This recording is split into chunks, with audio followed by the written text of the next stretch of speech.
following a cabinet visit to the village yesterday. Health officials in Jamaica are concerned with the increase in baby deaths at Victoria Jubilee Hospital. And on the international scene, Canada passes a law to fast-track nation-building projects to counter the U.S. President Donald Trump. Well, good morning. I'm Gavin Richards with the DBS Major Morning News. The details right after this.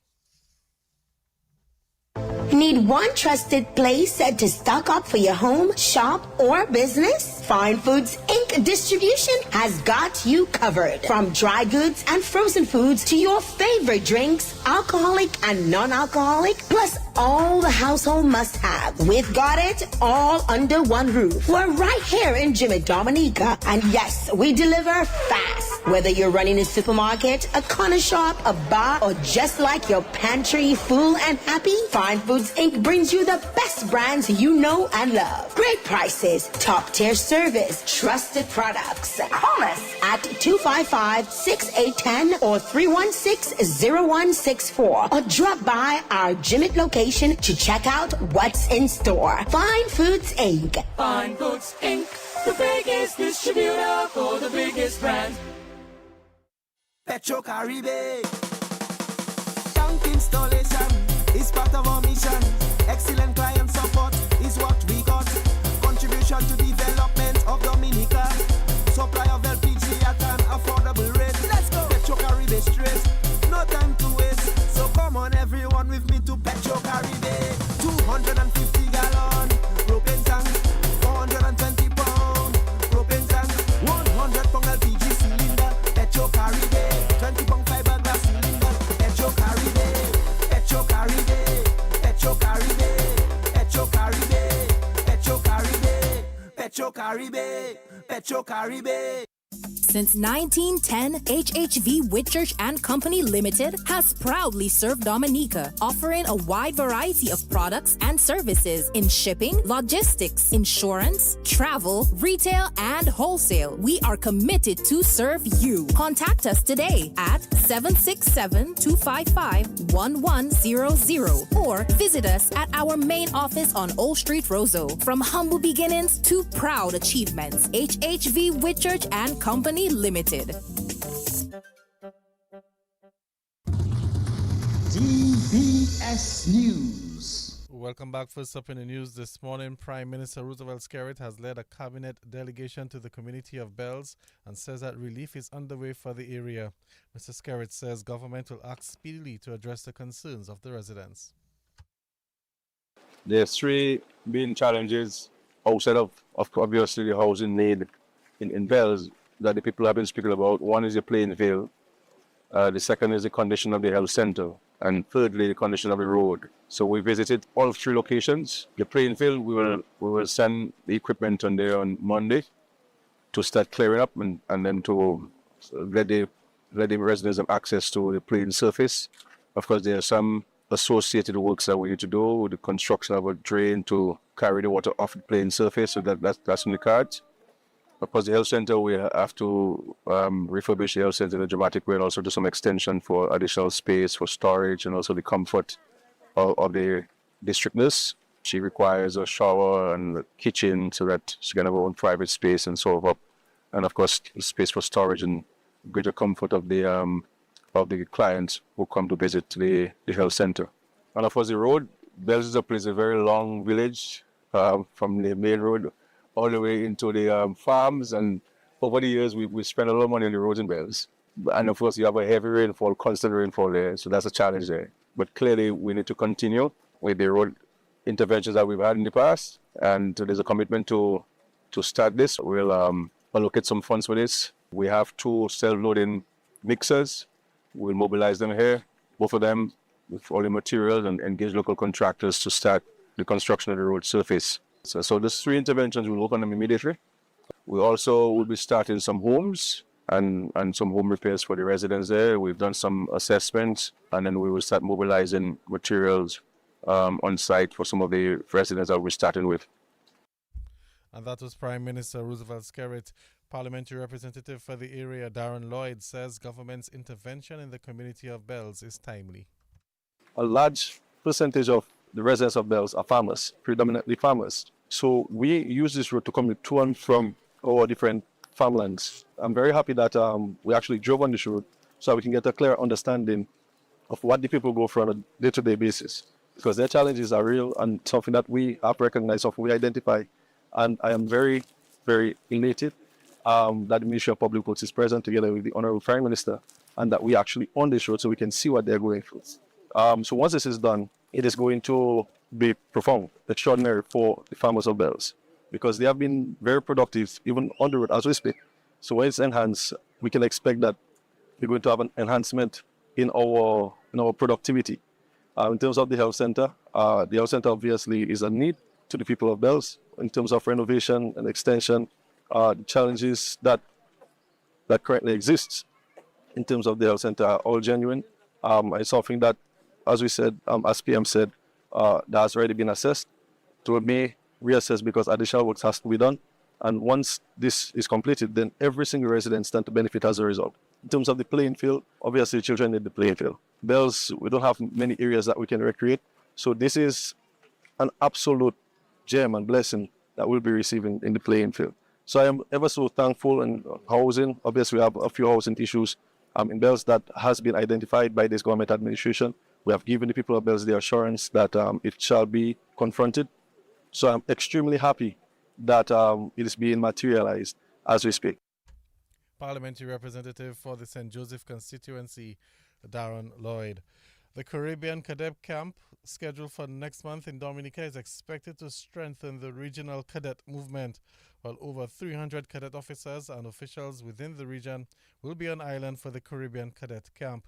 Deputy Commandant of the Dominica Cadet Corps, Lieutenant Colonel Fitzroy Leo, says Dominica is also the host of the 38th Association of Caribbean Commandments Conference. 15 countries that will be participating during that camp. And also that the camp runs from the 19th of July to the 2nd of August at the Granby Secondary School.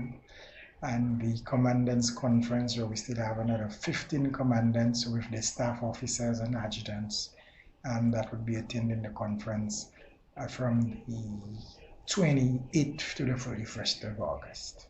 From the cadetting perspective, we're going to have an orienteering exercise, which would encompass map reading, field craft, and that sort of a thing. And we're going to have a drill competition. We're going to have a drill display. We're going to have a shooting competition. And of course, there's going to be the cultural exchanges from the various countries. Those three competitions, the orienteering, the drill, and the shooting, would encompass several aspects of cadetting.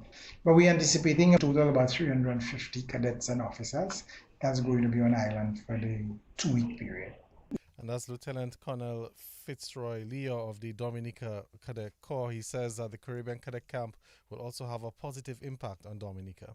It's the first time Dominica is hosting a Caribbean Cadet Camp. We did the conference in 2017, but we are yet to have hosted a Caribbean Cadet Camp. So that's going to boost the morale of the Corps in general, our cadets, meeting with foreign cadets. I mean, we attended the Caribbean Cadet Camp in Barbados in 2018. We were in Jamaica in 2023. So some of our cadets, at least a small number of our cadets, have experienced what it is to have a Caribbean Cadet Camp.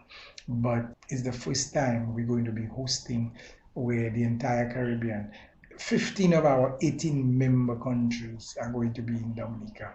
So, it says a lot. Like I said, we look at it as a tourism product to sell Dominica as a country. And that's Lieutenant Colonel Fitzroy Leo of the Dominica Cadet Corps. In some more news this morning, Haitian national Giovanna Joseph has been named valedictorian of the Wesley High School, where she earned 6 subject awards, which includes biology, Caribbean history, and chemistry, among others. She also received 14 special awards.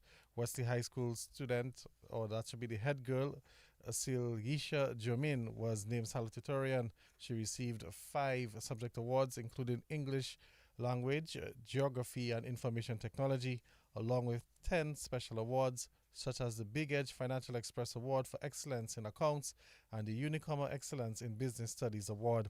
The Student of the Year award went to Rosianne Zave, who received recognition for her work in electronic development or electronic document preparation management, as well as 4 special awards, including the Wesley High School Special Business Award and the ACS Promex Milk Principles of Accounts Award.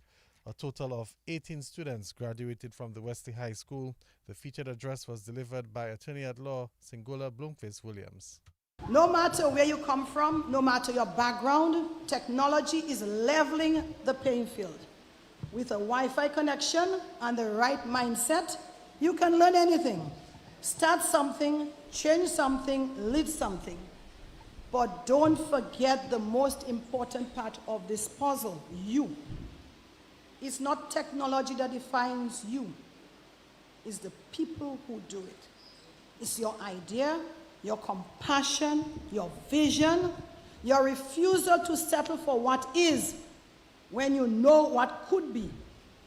As someone who once sat where you are now sitting, full of questions, full of hope, maybe a little scared, I want to tell you, the journey ahead won't be perfect, but it is yours and it is filled with promise. I grew up on a farm, far away from the glistening lights, no television, no telephone. I had to walk 1 hour to school every day and 1 hour back. But I loved my estate.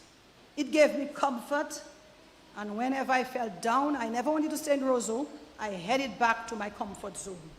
This was my anchor. And you have to find yours too. You have to find a niche where you feel comfortable. Because the world out here is very, very harsh. And many of us might suffer from mental diseases because we don't have the support systems that we are supposed to have to help us. Because every one of us, we need a helping hand at some time. And that's the featured speaker at the graduation of the Wesley High School, Singola Bloomquist Williams. The Rodney family's dream of turning personal tragedy into a beacon of hope for future generations has reached a significant milestone, where 3 students of the St. Martin's Primary School have been awarded the Tricia Rodney Memorial Scholarship, which will support them in their high school journey. Ashante Alfred, Michaela Charles, and Amy Liebler each received a scholarship of $1,200 EC. Well, James Rodney expressed that the scholarship program has exceeded expectations by awarding scholarships to 3 deserving students in 2025.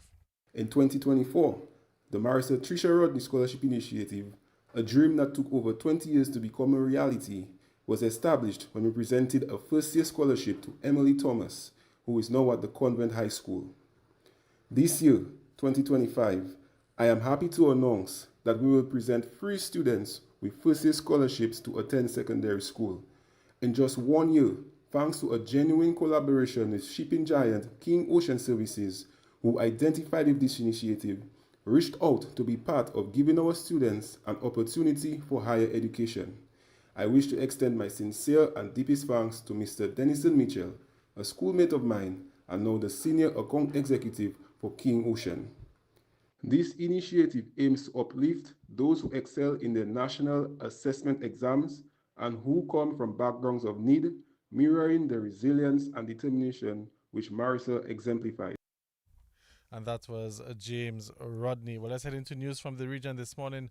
Jamaica's Chief Medical Officer, Dr. Jacqueline McKenzie, has confirmed an increase in the number of newborn deaths at the Victoria Jubilee Hospital since the start of June. But she says that the rise is not linked to an outbreak of infection at the island's main maternity hospital. The Ministry of Health and Wellness in a statement acknowledged public concern over the recent deaths at the hospital's special care nursery, which caters to critically ill or premature newborns. Though she did not specify how many babies have died since the 1st of June, the Chief Medical Officer said that the data showed a significant number of the deceased were medically fragile. She said a deeper investigation was underway to determine the cause of the deaths. And on the international scene, Canada's parliament has passed a landmark bill giving Prime Minister Mark Carney's government new powers to fast-track major national projects. The One Canadian Economy Act was passed by Senate yesterday and allows the cabinet to streamline approvals processes and bypass certain provisions of federal laws for projects that could boost the economy. Supporters have argued that the legislation is a critical step in reducing Canada's dependence on the United States amid trade tensions sparked by the U.S. President Donald Trump's tariffs. But it has also been criticized by some groups and environmental activists who are saying that expediting the projects could stifle opposition voices. Well, that's the news. Let's recap the headlines. The government to act speedily on the concerns of the residents of the village of Bells. Health officials in Jamaica concerned with the increase in baby deaths at the Victoria Jubilee Hospital. And Canada has passed a fast-tracking law targeting nation-building projects to counter the U.S. President Donald Trump. Well, that's the news. Stay tuned for sports. Hey, you. Who? You. Me? Yeah. Are you looking for a quality milk that is rich, tastes good, and budget-friendly? Then Alba Milk is perfect for you. Alba Milk contains zinc, vitamin A, C, D3, calcium, and iron, and is 28% butterfat. It's an instant full cream milk powder and dissolves quickly and lump-free. Alba Milk is available in 3 different sizes, 400, 900, and 1800 grams. So, add Alba Milk to the list the next time you shop. Distributed by Fine Foods, Inc.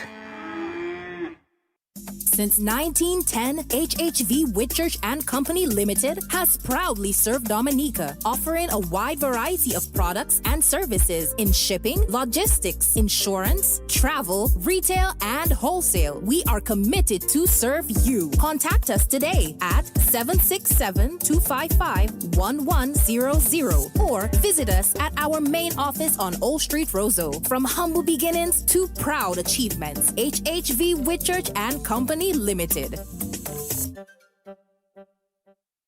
Petro Caribe. Tank installation is part of our mission. Excellent client support is what we got. Contribution to development of Dominica. Supply of LPG at an affordable rate. Let's go. Petro Caribe straight. No time to waste. So come on everyone with me to Petro Caribe. 250 gallon propane tank. 420 pound propane tank. 100 pound LPG cylinder. Petro Caribe. 20 pound fiberglass cylinder. Petro Caribe. Petro Caribe. Petro Caribe. Petro Caribe. Petro Caribe. Petro Caribe. Petro Caribe. Rudolph Thomas Enterprise in Portsmouth, your suppliers of building materials and hardware products. Over 20 years experience in the business. Rudolph Thomas has lumber and plywood, Portland and tile cement, steel rods, galvanized and fence pipe. And Rudolph Thomas can meet all your wire needs. Galvanized roofing sheets, doors, windows, toilet sets, face basins and bidets. PVC piping, fittings and lattice. Check out Rudolph Thomas for ceramic and vinyl floor and wall tiles, nails, nuts and bolts, paint and painting supplies. And check out their line of electrical and hand tools. And Rudolph Thomas is your one-stop shop for hard-to-find items like fiberglass mat and fiberglass resin and welding rods. Go now to Rudolph Thomas on 1240 Bay Street in Portsmouth.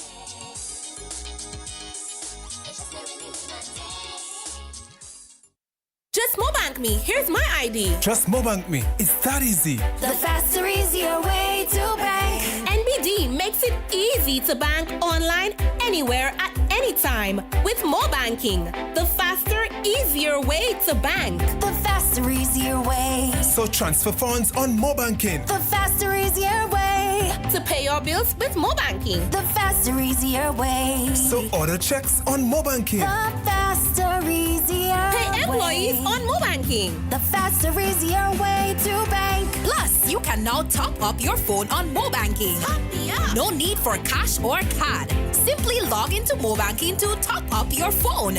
Visit nbdominica.com or follow us on Facebook and Instagram for more details. The faster, easier way to bank. NBD. Your partner, your bank.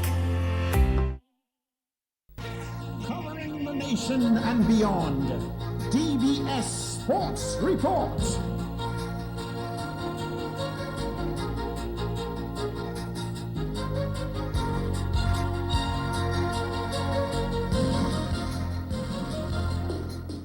welcome to the morning sports. Let's bowl off with cricket news as the West Indies will be looking for some quick wickets this morning as they look to press on their slight advantage in the first test match against Australia in Barbados. Australia will be resuming their second innings on 92 for 4, a lead of just 82 runs. Travis Head not out on 13 and Bo Webster unbeaten on 19. The scores as we head into day 3, it's Australia 180 and 92 for 4. The West Indies 190. Meantime, the West Indies head coach Darren Sammy has taken issue with the number of decisions from the TV umpire that went against the West Indies on day number 2. But I just had a chat with the match referee, just trying to find some sort of understanding as to what the process is. I mean, we only hope for consistency. That's all we could ask for. Whether it's when there's doubt in something, just be consistent across the board.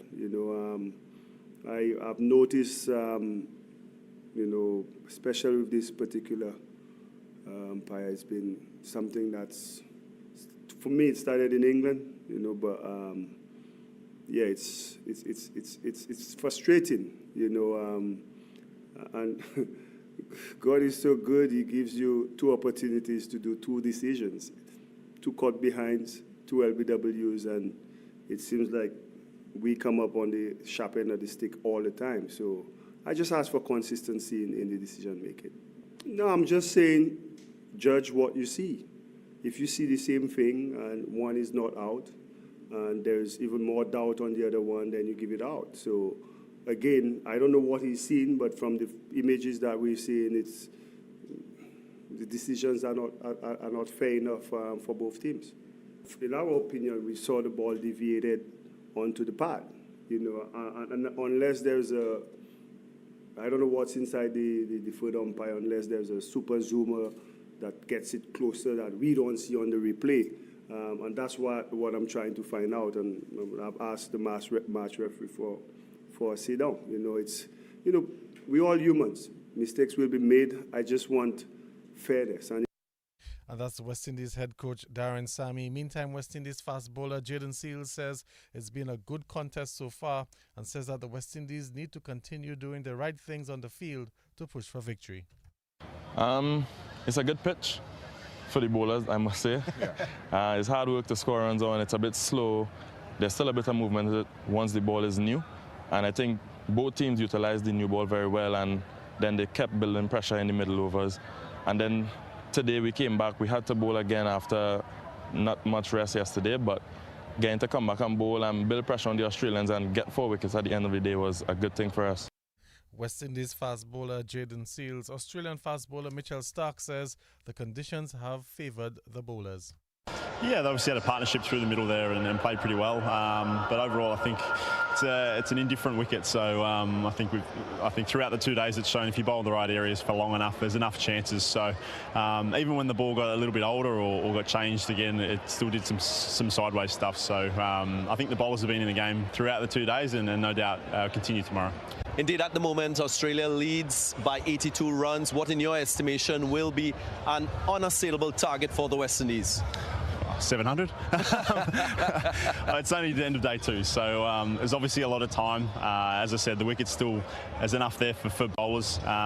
So yeah, we'll try and get as many as we can, and if that's back in tomorrow or whenever it may be, then hopefully it's a total that we can defend as bowlers and make it tough for the West Indies. Australian fast bowler Mitchell Starc. Well, let's stay with cricket news because the attorney representing one of the women in Guyana who was accused of West Indies player of sexual assault says he is disappointed with the pace of which the matter is being handled in Guyana. Attorney Nigel Hughes says the incident happened almost 2 years ago and there has been no arrest or charges filed in Guyana. Earlier this week, another woman who has been identified as Jane Doe came forward with another allegation of sexual harassment. The allegations that were leveled by the victim were leveled 2 years ago. An investigation was conducted, and we understand that there were recommendations from the Office of the Director of Public Prosecutions to institute charges. You will recall the very famous test match, which the West Indies won in Australia, occurred at the same time, and the suspect returned to Guyana, and we've heard nothing since. But the more recent allegation, inquiries were made literally yesterday and the day before about what the status of my client's complaint was, and we have not been able to obtain any significant information. The fact that 2 years ago, this matter had received the benefit of advice from the chambers of the Director of Public Prosecution, and the victim and her family have heard nothing since. And despite their persistent inquiries, they have heard nothing. Nothing has been filed. Apparently the file is difficult to locate or cannot be found. And I think the evidence is pretty strong in relation to what is happening here. And that's attorney Nigel Hughes. Well, in total, at least 11 women have since come forward with allegations of some form of sexual harassment against the player in question. Cricket West Indies, meantime, has not yet commented on the matter. A 5-wicket haul from Jediah Blades as the West Indies Academy beat Sri Lanka emerging players in the third 50-over match yesterday to take their 3-match series 2-1. While Blades took 5 for 28 and Zishan Mortara 3 for 19 as the Sri Lankans were bundled out for just 144 batting first. The West Indies Academy replied for 147 for 3 in 24.1 overs. Akim Ogis got 38. Joel Andrew also made 38, and the West Indies won that game by 7 wickets. Let's move now to basketball news as Kimmel Dodds exploded for 21 points as the young BAA Sharks edged out the 767 Sports Club Dominators as the DABA's Premier League continued last night. Well, Dodds got 21 points and Jaden Scotland 18 as the Sharks pulled away in the final minute of play to walk away with a hard-fought 74-67 win. Jamal Peltier also added 10 points for the Sharks as they registered their first win of the season. McNeil Joseph and Arundel Debon had 17 points each for the Dominators. Kelsey Guy also added 13. Meantime, in the Division 1, the West Coast Ballers, they blew past the Maho Gators, winning 74-54. Delton Charles had 12 points. Dean Vidal and Sharon Vidal also had 10 points each for the Ballers, while Cleve Antoine scored 16 and Delton Eugene 11 for the Maho team. Well, the league will continue tonight with the West Coast Credit Union Real-Time Ballers taking on the Canefield Tigers at 7 o'clock in the Division 1 League. And in the Premier Division, the Hilltop Services Prowlers will battle the defending champions, the Detroit Blazers, at 9 o'clock. Let's move to some football news now as Middleham United and the Roosevelt Skerrit Bombers will clash this evening as the second round of the DFA Premier League continues. Both teams were held to high-scoring draws last weekend and both will be desperately searching for all 3 points as they look to narrow the gap on the league leaders Central Cooperative Credit Union Dubla FC. Middleham, meantime, have been set back a bit as they've lost one of their top strikers in the person of Clemson Libla.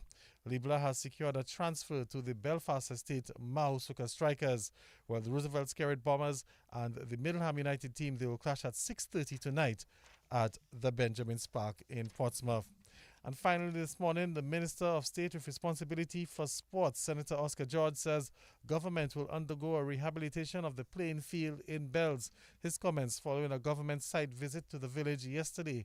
The minister says works could begin as early as next week. So we visited the Bells playing field, and as you know, from a Ministry of Sports standpoint and a government standpoint, we are trying to decentralize sports. Gone are the days when sports used to be concentrated at the Windsor Park or at Portsmouth or at Geneva. We're trying to ensure that all communities across Dominica has proper sporting facilities to play, to give young children an opportunity to compete. And that's why we're taking this very seriously from a government standpoint, ensuring that Bells has a proper facility to encourage our young athletes to play. And what you have seen lately is that our athletes have been succeeded on the national and international stage. We all understand the impact of sports and what it can do for young people across Dominica. And we don't want to exclude Bells from that intervention. So, of course, we will be back on Monday. The Ministry of Public will be back on Monday just to do some initial leveling and clearing of the area. And, of course, we will also do some drainage works because, as we all understand, Bells is very rainy community.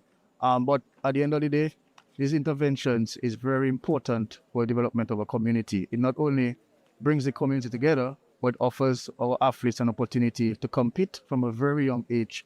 And that is when they can understand the trade, build their skills, and of course, nurture their talents into world-class athletes. So, of course, we're looking forward to this very important intervention. And as the Honorable Prime Minister indicated, we'll be back to play some sports on the Bells playing field, which is a very important project for the community of Bells. And that's the Minister of State with Responsibility for Sports, Senator Oscar George, taking us to the end of the DBS Morning News and Sports. A quick reminder, remember the West Indies will be in action at 10 o'clock this morning as they look to press on their advantage in the first test match against Australia. Australia will be zooming from a score of 92-4. Well, let's rally the West Indies and hope that they can dismiss Australia cheaply and push for a victory sometime today. Well, that's the news and sports. On behalf of the entire news and sports department, our links person, Milia Joseph Dennis, I'm Gavin Richards saying good morning.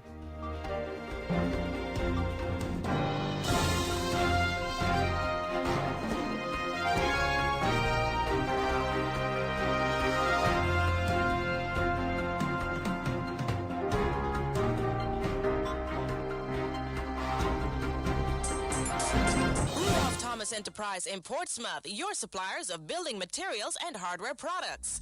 Over 20 years experience in the business. Rudolph Thomas has lumber and plywood, Portland and tile cement, steel rods, galvanized and fence pipe. And Rudolph Thomas can meet all your wire needs. Galvanized roofing sheets, doors, windows, toilet sets, face basins and bidets. PVC piping, fittings and lattice. Check out Rudolph Thomas for ceramic and vinyl floor and wall tiles, nails, nuts and bolts, paint and painting supplies. And check out their line of electrical and hand tools. And Rudolph Thomas is your one-stop shop for hard-to-find items like fiberglass mat and fiberglass resin and welding rods. Go now to Rudolph Thomas on 1240 Bay Street in Portsmouth.